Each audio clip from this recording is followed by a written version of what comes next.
TV news Kannada ವಾಹಿನಿಗೆ ಸ್ವಾಗತ. ಭೀಮಾ ಕೊರೆಂಗ ವಿಜಯೋತ್ಸವ ಆಚರಿಸಿದ ಸಮತಾ ಸೈನಿಕ ದಳ.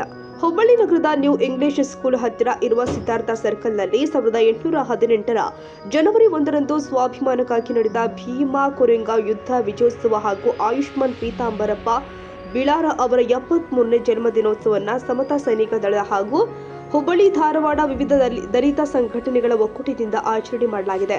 ಹುಬ್ಬಳ್ಳಿ ಧಾರವಾಡ ಮಹಾನಗರ ಪಾಲಿಕೆ ಮಹಾಪೌರರು ಆದ ಶ್ರೀಮತಿ ಜ್ಯೋತಿ ಪಾಟೀಲ ಅವರು ಕಾರ್ಯಕ್ರಮವನ್ನು ಉದ್ದೇಶಿಸಿ, ಕೊರೆಂಗಾವ್ ಯುದ್ಧವು ಭಾರತದಲ್ಲಿ ಇರುವ ಜಾತಿ ವ್ಯವಸ್ಥೆಯಲ್ಲಿ ನಲುಗಿ ಹೋದ ಶೋಷಿತ ಸಮುದಾಯ ಶೌರ್ಯದಿಂದ ಗೆದ್ದ ಮಹಾನ್ ಹೋರಾಟವೇ ಎನ್ನಬಹುದು. 1818 ಜನವರಿ 1ರಂದು ನಡೆದ ಆ ಯುದ್ಧವು ಇಂದಿಗೂ ಮನುವಾದಿಗಳ ಮತ್ತು ಶೋಷಿತ ಸಮುದಾಯದ ನಡುವೆ ಸಾಮಾಜಿಕವಾಗಿ, ಆರ್ಥಿಕವಾಗಿ, ಶೈಕ್ಷಣಿಕವಾಗಿ, ರಾಜಕೀಯವಾಗಿಯೂ ಕೂಡ ಮುಂದುವರಿಯುತ್ತಲೇ ಇದೆ. ಆದರೆ ಅಂದು ನಡೆದ ಯುದ್ಧವು ನಮ್ಮೆಲ್ಲರ ಸ್ವಾಭಿಮಾನ, ಸಮಾನ ಹಕ್ಕುಗಳ ಬದುಕಿಗಾಗಿ ತಮ್ಮ ಪ್ರಾಣವನ್ನು ಅರ್ಪಿಸಿ ಶೌರ್ಯದಿಂದ ಮನುವಾದಿಗಳ ಸೊಲ್ಲಡವರಿಸಿದ ಮಹಾರಾಷ್ಟ್ರದ 500 ಮಹಾರ ಸೇನಾನಿಗಳು ಜಾತೀಯತೆ, ವರ್ಣಾಶ್ರಮ ಪದ್ಧತಿ, ಅಸಮಾನತೆ ಪ್ರತಿಪಾದಕ 2ನೇ ಬಾಜಿರಾವ್ ಪೇಶ್ವೆಯ 28,000 ಸುಸಜ್ಜಿತ ಸೇನೆಯ ನಡುವೆ ನಡೆದ ಯುದ್ಧವಾಗಿದೆ ಎಂದು ಸ್ಮರಿಸಿದರು. ಅದೇ ರೀತಿ ದಲಿತ ಹಿರಿಯ ಮುಖಂಡರು ಆದ ಮಾರುತಿ ದೊಡ್ಡಮನಿ, ಪರಮೇಶ್ ಕಾಳೆ, ಚಂದ್ರಶೇಖರ್ ಯಾತಗಿರಿ ಅವರು ಮಾತನಾಡಿ, ಹಿರಿಯ ಹೋರಾಟಗಾರ ಇದ್ದ ಆಯುಷ್ಮಾನ್ ಪೀತಾಂಬರಪ್ಪ ಬಿಳಾರ ಅವರ ಜನ್ಮದಿನದ ನೆನಪಿನೊಂದಿಗೆ ಅವರ ಹೋರಾಟದ ನೆನಪುಗಳನ್ನು ವಿವರಿಸುತ್ತಾ, ಭೀಮಾ ಕೊರೆಂಗ ವಿಜಯೋತ್ಸವದ ಯುದ್ಧದ ಹಿರಿಮೆ ಮತ್ತು ಕುರುಹುಗಳನ್ನು ಪುನಾ ನಗರಕ್ಕೆ ಪಕ್ಕದಲ್ಲಿ ಹರಿಯುವ ಭೀಮಾ ನದಿಯ ದಂಡೆ ಮೇಲೆ ನಿರ್ಮಿಸಿರುವ 72 ಅಡಿ ಸ್ತೂಪದ ಮೇಲೆ ಕೆತ್ತಲಾಗಿದೆ. ಇತಿಹಾಸದ ಪುಟದಲ್ಲಿ ದಾಖಲಾಗಿದೆ. ಅದರ ಫಲವಾಗಿ ಮುಂದುವರಿದು ಭಾರತದಲ್ಲಿ ಸಾರ್ವತ್ರಿಕ ಶಿಕ್ಷಣ ನೀತಿಯು ಜಾರಿಗೆ ಬಂತು. ಕೇವಲ ಸಂಸ್ಕೃತದಲ್ಲಿ ನೀಡುತ್ತಾ ಇದ್ದ ಶಿಕ್ಷಣವನ್ನು ಧಿಕ್ಕರಿಸಿ ಮೊದಲ ಬಾರಿಗೆ ಮಹಾತ್ಮ ಜ್ಯೋತಿಬಾ ಫುಲೆ ಅವರು ಮೆಟ್ರಿಕ್ಯುಲೇಷನ್ನಲ್ಲಿ ಉತ್ತೀರ್ಣರಾದ ಮೊದಲಿಗರು. ನಂತರ ಸಾವಿತ್ರಿಬಾ ಫುಲೆ ಇವರ ಸಾರಥ್ಯದಲ್ಲಿ ಮಹಿಳೆಯರಿಗೆ ಶಾಲೆ ಪ್ರಾರಂಭಿಸಿದ್ರು. ಜೊತೆಗೆ ಬಾಬಾ ಸಾಹೇಬ್ ಅಂಬೇಡ್ಕರ್ ಅವರಿಗೆ ಬಾಲ್ಯದಲ್ಲಿ ಶಿಕ್ಷಣ ದೊರೆಯಲು ಒಂದು ಪ್ರೇರಣೆಯೊಂದಿಗೆ ಉನ್ನತ ಶಿಕ್ಷಣ ಪಡೆಯಲು ಕಾರಣವಾಗಿ ಇಂಗ್ಲೆಂಡ್ನಲ್ಲಿ ಅವರು ವಿದ್ಯಾಭ್ಯಾಸ ಮಾಡುತ್ತಿದ್ದಾಗ ಗ್ರಂಥಾಲಯದ ಒಂದು ಪುಸ್ತಕದಲ್ಲಿ 1818ರ ಕೊರೆಂಗಾವ್ ಯುದ್ಧದ ಕುರುಹು ಸಿಕ್ಕಿತು. ಅದರ ಇತಿಹಾಸವನ್ನ ಸಂಶೋಧಿಸಿದ ಅಂಬೇಡ್ಕರ್ ಕುರುಹುಗಳ ಮೂಲಕ ಇದನ್ನು ದಾಖಲಿಸಿ ಆಚರಿಸಿದ್ರು. ಆದ್ದರಿಂದ ಇಂದಿನ ತನಕ ಭೀಮಾ ಕೊರೆಂಗಾವ್ ಅವಿಸ್ಮರಣೀಯವಾಗಿದೆ ಅಂತ ಅಭಿಪ್ರಾಯ ವ್ಯಕ್ತಪಡಿಸಿದ್ರು. ಆ ಎಲ್ಲ ಬೇಡವಾದ ಚೌಕಟ್ಟುಗಳನ್ನ ಕಳೆದು ಮಹಿಳೆಯರಿಗಾಗಿ ಸಮಾನ ಅವಕಾಶವನ್ನ, ಸಮಾನ ದುಡಿತವನ್ನ, ಸಮಾನ ವೇತನವನ್ನ ಕೊಟ್ಟಂತಹ ಏಕೈಕ ವ್ಯಕ್ತಿ. ಅವರಿಗೆ ನಾವು 2 ಮಾತುಗಳಲ್ಲಿ ಅಥವಾ ಒಂದು 5 ನಿಮಿಷದಲ್ಲಿ ಅವರಿಗೆ ನಾವು ಕೃತಜ್ಞತೆಯನ್ನು ಸಲ್ಲಿಸೋದು ಭಾಳ ಕಡಿಮೆ. ಯಾಕಂದರೆ ಅವರ ಬಗ್ಗೆ ನಾವು ಎಷ್ಟೇ ಹೇಳಿದರೂ ಅದು ಮಾತುಗಳಲ್ಲಿ ಕಮ್ಮಿ ಅನ್ನಿಸ್ತದೆ. ಇವತ್ತು ನಾನು ಇಲ್ಲಿ ನಿಂತ್ಕೊಂಡು ಮಾತಾಡಲಿಕ್ಕೆ ಸಂವಿಧಾನವೇ ಕಾರಣ ಅಂತ ಹೇಳ್ತೇನೆ. ಯಾಕಂದ್ರೆ ಬಾಬಾ ಸಾಹೇಬ್ ಅಂಬೇಡ್ಕರ್ ಅವರು ಸಂವಿಧಾನದಲ್ಲಿ ಎಲ್ಲರಿಗೂ ಅವ್ರದ್ದೇ ಆದಂಥ ಒಂದು ಹಕ್ಕನ್ನು ಕೊಟ್ಟರು. ನಮಗೆ ಜೀವನ ಮಾಡಲಿಕ್ಕೆ ಹಕ್ಕನ್ನು ಕೊಟ್ಟಿದ್ದಾರೆ, ಮಾತಾಡಲಿಕ್ಕೆ ಹಕ್ಕನ್ನು ಕೊಟ್ಟಿದ್ದಾರೆ, ಹೋರಾಟವನ್ನು ಮಾಡಲಿಕ್ಕೆ ಕೊಟ್ಟಿದ್ದಾರೆ, ನಮ್ಮ ಒಂದು ವ್ಯಕ್ತಿ ಸ್ವಾತಂತ್ರ್ಯವನ್ನು ಕೊಟ್ಟಿದ್ದಾರೆ, ಮಹಿಳೆಯರಿಗಾಗಿ ಕೊಟ್ಟಿದ್ದಾರೆ. ಎಷ್ಟೆಲ್ಲ ಅವರು ಅನುಕೂಲಗಳನ್ನು ಮಾಡಿಕೊಟ್ಟಿದ್ದಾರೆ. ಈ ಒಂದು ಆತ್ಮಗೌರವ ಅನ್ನೋದು ಎಂಥ ಒಂದು ಸಣ್ಣ ಹುಡುಗನಿಗೂ ಸಹ ಆತ್ಮಗೌರವ ಬೇಕು. ಯಾರಿಗೋ ಒಂದು ಹುಡುಗಗೆ ನೀವೇನಾದರೂ ಮಾತಾಡಿದ್ರೆ ಅವನು ನಿಮ್ಮನ್ನು ತಿರುಗಿ ಸಹ ನೋಡುವುದಿಲ್ಲ. ಅದೇ ನೀವು ಅವನಿಗೆ ಗೌರವ ಕೊಟ್ಟು ಪ್ರೀತಿಯಿಂದ ನೀವು ಅಕ್ಕರೆಯಿಂದ ಮಾತಾಡ್ಸಿದ್ರೆ ವಾಪಸ್ ಅವ ನಿಮ್ಮನ್ನು ತಿರುಗಿ ನೋಡ್ತಾನೆ. ಅಂದರೆ ಮನುಷ್ಯನಿಗೆ ಆತ್ಮಗೌರವ ಅನ್ನೋದು ಭಾಳ ಮುಖ್ಯ. ಯಾಕಂದರೆ ನಾನು ಕಾರ್ಯಕ್ರಮದ ಒಂದು 2 ನಿಮಿಷ ಓದ್ತಾ ಇದ್ದೆ. ಮುಂಚಿನ ಕಾಲದಲ್ಲಿ ಕರೆಕ್ಟ್ 12 ಗಂಟೆಗೆ ಸೂರ್ಯ ನೆತ್ತಿ ಮೇಲೆ ಬಂದ ಮೇಲೆ ನಮ್ಮೆಲ್ಲ ಆತ್ಮೀಯರು, ಅಂದ್ರೆ ನಮ್ಮೆಲ್ಲ ದಲಿತರು ಅವಾಗ ಹೊರಗಡೆ, ಮನೆಯಿಂದ ಹೊರಗಡೆ ಬಂದು ಸೈನಿಕರು 28,000 ಜನರನ್ನ ಇವತ್ತು ಅವರನ್ನ ರಕ್ತದ ಓಕುವೆನ್ನೆತ್ತಿ ಭಾರತೀಯ ಪ್ರಜಾಪ್ರಭುತ್ವದಲ್ಲಿ ಸಮಾನತೆಯ ಹಕ್ಕು ತಂದು ಕೊಟ್ಟು ನಮಗೆ ಜೀವ ತುಂಬಿದಂತ ಪುಣ್ಯಾತ್ಮರು. ನಂತರ ಅಂಬೇಡ್ಕರ್ ಅವರ ಕಾಲಘಟ್ಟದಲ್ಲಿ ಏನು ಸಮಾನತೆ ಗೌರವಕ್ಕಾಗಿ ಪ್ರಾಣವನ್ನೇ ಬಲಿದಾನ ಮಾಡಿದ ನಮ್ಮ ಭೀಮ ಯೋಧರ ಕೊರೆಂಗಾವ್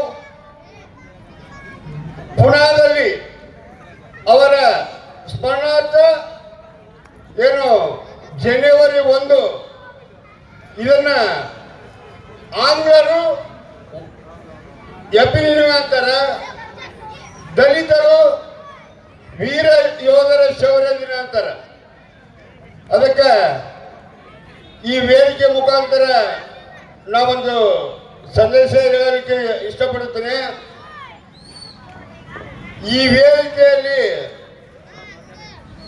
ಬಾಬಾ ಸಾಹೇಬರು ಸಂವಿಧಾನ ಬರೆದು ಕೊಟ್ಟು ಉಸಿರಾಡಲು ಜೀವ ಕೊಟ್ಟ ದೇವರು. ಇವತ್ತು ಅಂಬೇಡ್ಕರ್ ಅವರ ಸಂವಿಧಾನ ಬರೆದು ನಾವು ಯಾರು ಉಸಿರಾಡ್ತಿದ್ದಿಲ್ಲ, ಗುಲಾಮಗಿರಿ ಪದ್ಧತಿಯಲ್ಲೇ ನಾವು ಇರ್ತಿದ್ವಿ. ನಂತರ ಅವರ ಅನುಯಾಯಿಗಳಾದ ಭೀಮಸಲಿಂಗಪ್ಪನವರು ಮತವರುವ ಪದ್ಧತಿಯನ್ನು ನಿರ್ಮೂಲನೆ ಮಾಡಿ ಪೌರ ಕಾರ್ಮಿಕರಿಗೆ ಜೀವ ಕೊಟ್ಟಂತ ಪುಣ್ಯಾತ್ಮರು. ನಂತರ ವಿವಿಧ ಸಂಘಟನೆಗಳಲ್ಲಿ ಭಾಗಿಯಾಗಿ ಸಮತಾ ಸೈನಿಕ ದಳದ ಬೆಳಗಾವಿ ವಿಭಾಗೀಯ ಅಧ್ಯಕ್ಷರಾಗಿ ನಿರಂತರ ಉತ್ತರ ಕರ್ನಾಟಕದಲ್ಲಿ ಸಂಘಟನೆಗೆ ತ್ಯಾಗ ಮಾಡಿದ ನಮ್ಮ ಮಾವನವರು, ನಮ್ಮ ಸಮಾಜದ ಹಿರಿಯರು ಪೀತಾಂಬರಪ್ಪ ಬೆಳಾರವರ ಹೆಸರು ಈ ಸಮಾರಂಭದಲ್ಲಿ ನಾವು ಅವರು ಸ್ಮರಣೆ ಮಾಡಿಲ್ಲ, ಈ ಶೋಧಿಸಿದ್ದೀರ. ಯಾಕಂದ್ರೆ ಪೀತಾಂಬರಪ್ಪ ಬೆಳಾರವರ ಸಮಾಜ ಕೊಡುಗೆ ಇನ್ನೂ ಜೀವಂತವಾಗಿದೆ. ಯಾಕಂದ್ರೆ ನಾನು ಮನೆಯಾಗ ಅವಾಗ ಹಳೆ ಇರ್ಬೇಕು, ನಮ್ಮ ಮಾವನವ್ರಿಗೆ ಅವರು ಬುದ್ಧ ಲೀನರಾಗ್ಯಾರ, ಲಿಂಗೈಕ್ಯರಾಗ್ಯಾರ. ಅವರ ಗರಡಿಯಲ್ಲಿ ಬೆಳೆದ ನಾನು ಸಂಘಟನೆ ಭೀಮಾ ಕೋರೆಗಾವ್ದು ಆ ಸ್ತೂಪಕ್ಕೆ ಆ ಒಂದು ಮೆರಕದಲ್ಲಿ ಈ ನ್ಯೂ ಇಂಗ್ಲಿಷ್ ಸ್ಕೂಲ್ ಅಂತ ಹೇಳ್ತಿದ್ರಲ್ಲ, ಅದು ಮುಂದೆ ಭೀಮಾ ಕೋರೆಗಾಂವ್ ಸ್ತಂಭ ಅಂತೇಳಿ ಆಗ್ಬೇಕಂತೇಳಿ ಹೋರಾಟ ಮಾಡಿಕೊಂಡು ಬಂದು ನಮ್ಮ ನೆಚ್ಚಿನ ನಾಯಕರಾದಂತಹ ಶ್ರೀ ಪೀತಾಂಬರಪ್ಪ ಬೆಳಾರವರು ಅವರ ಅಮೃತ ಹಸ್ತದಿಂದ ಅವತ್ತ ನಿರ್ವಹಿಸಿದ್ವಿ. ಬಹಳ ಖುಷಿ ಆಗ್ತದೆ. ಅದನ್ನ ಕಂಪ್ಲೀಟ್ ಆಗಿ ಅವ್ರ ಮಗ ನೋಡ್ಕೊಂಡು ಬರ್ತಾ ಇದ್ದಾರೆ. ಯಾರು ತಪ್ಪು ತಿಳಿಬಾರ್ದು. ವೇದಿಕೆ ಮೇಲೆ ಇದ್ದವರು ಎಲ್ಲರಿಗೂ ಅವರಿರೋದ್ರಿಂದ ಎಲ್ಲರಿಗೂ ಮೊದಲು ಧನ್ಯವಾದ ಹೇಳ್ತೀನಿ. ಮುಂದೆ ಕುಂದಂತ ನನ್ನ ಅಕ್ಕ ತಂಗಿರೆಲ್ಲರು ಹಾಗೂ ನನ್ನ ಅಣ್ಣ ತಮ್ಮಂದ್ರೆ ಹಾಗೂ ಮುದ್ದು ಮಕ್ಕಳೇ, ವಿಷಯ ಒಂದು ಕಥೆ ಹೇಳ್ಬಿಡ್ತೇನೆ ನಿಮ್ಗೆ. ಏನ್ ಕಥೆ ಅಂದ್ರ, ಒಬ್ಬ ರಾಜ ಇದ್ದಂತ. ಆ ರಾಜ ಯುದ್ಧ ಕೊಂಡಾಗ ಅವನ ಹೆಂಡತಿ ತಿಲ್ಕ ಹಚ್ಚಿ ಕಳಿಸಿದಂತ ಯುದ್ಧಕ್ಕೆ ಹೋಗ್ಬಾ ಅಂತೇಳಿ. ಆ ಯುದ್ಧಕ್ಕೆ ಹೋಗ್ಬಾ ಅಂದಾಗ ಅಲ್ಲಿ ಏನಾಗ್ತದೆ, ಯುದ್ಧ ನಡೀತದ. ನಡೆದು ಗುಡಿಸಿ ಎಲ್ಲಾ ತರದ ಎಲ್ಲ ಕೊಲೆ ಮಾಡ್ತಾರ, ಎಲ್ಲ ಮಾಡ್ತಾರ. ವಾಪಸ್ ಬರ್ತಾರ, ಅವ ಅರಮನೆಗೆ ಬರ್ತಾನಂತ. ಅರಮನೆಗೆ ಬಂದ ತಕ್ಷಣ ಅವನ ಹೆಂಡತಿ ಕೇಳ್ತಾಳಂತ, ಯುದ್ಧದಾಗ ನೀವೇನ್ ಮಾಡಿದ್ರಿ ಅಂತ ಕೇಳಿದಂತ. ಯುದ್ಧದಾಗ ಏನ್ ಮಾಡೋದು, ಒಬ್ಬವ ಸೈನಿಕನ ತಲೆ ಕಡ್ದ, ಒಬ್ಬವ ಕೈ ಕಡ್ದ, ಒಬ್ಬ ಕಾಲ್ ಕಡ್ದ, ನನಗೆ ಕಡ್ಯಾಕೆ ಏನು ಉಳಿಲಿಲ್ಲ, ಹಂಗ ಬಂದೆ ಅಂತೇಳಿ. ಯಾಕೆ ಮಾತಾಡ್ತೀನಂದ್ರೆ, ಎಲ್ಲ ನಮ್ಮ CPI ಸಾಹೇಬರು, ನಮ್ಮಲ್ಲಿ ನಮ್ಮ ಇನ್ನೊಬ್ರು ಭಾಷಣಕಾರರಂತ ಚಂದ್ರಶೇಖರ್ ಅವರೆಲ್ಲ ಹೇಳಿದ್ಮೇಲೆ ನನಗೆ ಕಡ್ಯಾಕೆಲ್ಲ ಮಾತಾಡಕ್ಕೂ ಏನು ಉಳಿಲಿಲ್ಲ. ಅದಕ್ಕೋಸ್ಕರ ಹೆಂಡತಿಗೆ ಅಂದಂತವ, ನನಗೆ ಏನೂ ಉಳಿಯಲ್ಲ, ಕಡ್ಯಾಕ ಯಾರನ್ನ ಕಡಿಲಿಲ್ಲ, ಹಂಗ ಬಂದೆ ಅಂತಂತ. ಅದಕ್ಕೆ ಎಲ್ಲರೂ ಹಿರಿಯರು ಮಾತಾಡಿದ್ಮೇಲೆ ನಮಗೆ ಪ್ರಾಸ್ತಾವಿಕವಾಗಿ ಅವರು ಮಾತಾಡಿದ್ರಲ್ಲ ನಾಯಕರು, ಎಲ್ಲ ಚೆನ್ನಾಗೇ ಇತ್ತು. ಅದಕ್ಕೋಸ್ಕರ ಏನಿಲ್ಲ, ಇವತ್ತಿನ ಕಾರ್ಯಕ್ರಮ ಶೌರ್ಯ ದಿನ. ಎಲ್ಲರೂ ಪ್ರತಿಯೊಬ್ಬರು ಹಾಡಿನಲ್ಲಿ ಎಂತ ಚಂದ ಹೇಳ್ತಾ ಇದ್ರು. ಪ್ರತಿಯೊಂದು ಹಾಡಿಗೂ ಮೈ ಜುಮ್ ಅನ್ನೋಂಥ ಹಾಡುಗಳನ್ನ ಹಾಡ್ತಿದ್ರು. ಪ್ರತಿ ವರ್ಷ ಅವ್ರು ಬರ್ತಾರೆ. ಮೊದಲು ಅವ್ರಿಗೆ ಧನ್ಯವಾದಗಳನ್ನ ಹೇಳ್ತೀನಿ ನಮ್ಮ ಕಲಾ ತಂಡಕ್ಕೆ. ಯಾಕಂದ್ರೆ ಈ ಕಾರ್ಯಕ್ರಮ ಮಾಡೋದು ಅಷ್ಟು ಸುಲಭ ಅಲ್ಲ.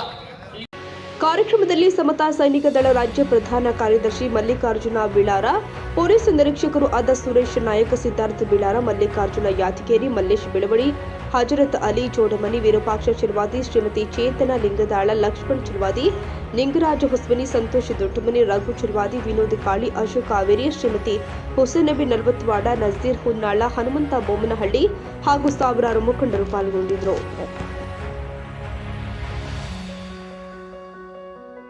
ತಾಜಾ ಸುದ್ದಿಗಾಗಿ MTV ನ್ಯೂಸ್ 24/7ಗೆ ಸಬ್ಸ್ಕ್ರೈಬ್ ಮಾಡಿ ಮತ್ತು ಬೆಲ್ ಐಕಾನ್ ಅನ್ನು ಒತ್ತಿ. ತಪ್ಪದೇ ಲಿಂಕ್ ಶೇರ್ ಮಾಡಿ.